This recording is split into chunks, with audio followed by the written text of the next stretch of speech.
Hey, hi, good day everyone. My name is Adelia Hasna. You can just simply call me Adele. And today I'm so happy with our today's agenda because I'm so glad to share and give you information about Indonesia's contribution as a G20 presidency country in developing sustainable finance as an effort for better post-pandemic recovery.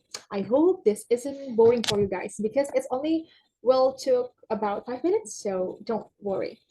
So first, let me ask you a question.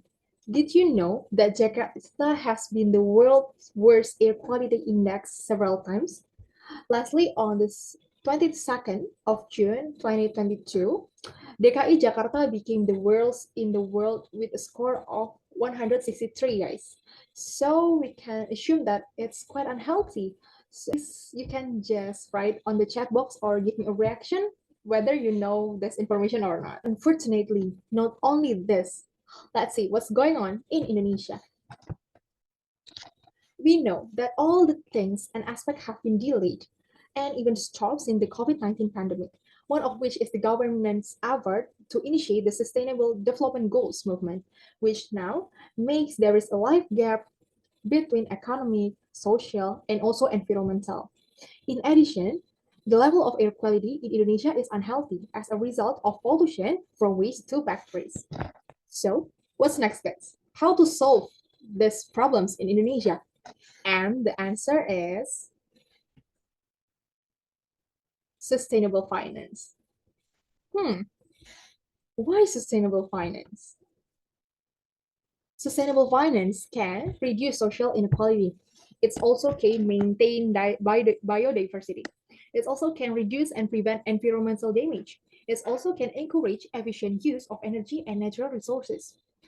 Sustainable finance also can making the money generated by the company not only for profit, but also for the good of the surrounding environment. Next, how sustainable finance in Indonesia.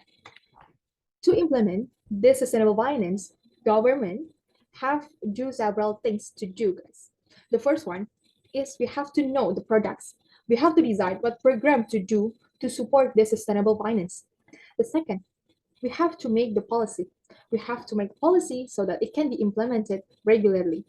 The third, we have to get the society awareness from all of the people in Indonesia. It will be make people more aware with our program. The fourth, we need human resources. Of course, we have to find people who are willing to work on the program. Fifth, support and coordinate between private sector and government. The sixth, lastly, we also need to think about the supporting infrastructure. But there are still problems, guys. Look at this data. Indicative costs related to sectors' contribution toward the targeted GHG emission.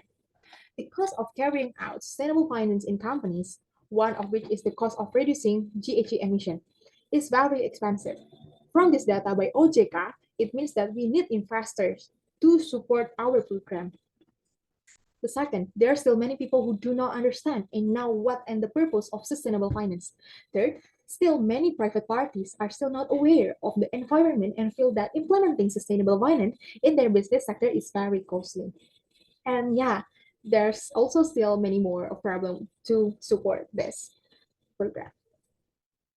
But as Indonesian citizens, we need to be grateful for being given the opportunity to host the G20 meeting this year that Indonesia became the presidency of G20 meeting, which was attended by presidents and prime minister from 19 countries.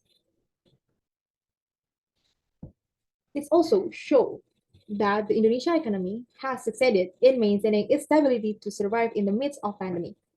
G20 also can introduce Indonesian culture and tourism.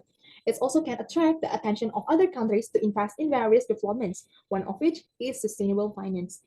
And lastly, G20 is also can become the center of attention and a sense of pride for Indonesian citizens to be able to introduce sustainable finance. So, and to close my presentation today, let me give you a quote by Jonathan Scaw. Every person is the right person to act.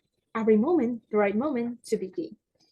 So as good citizens, it is very important to participate in the success and support of various government plans for the good of nature, one of which is through sustainable finance.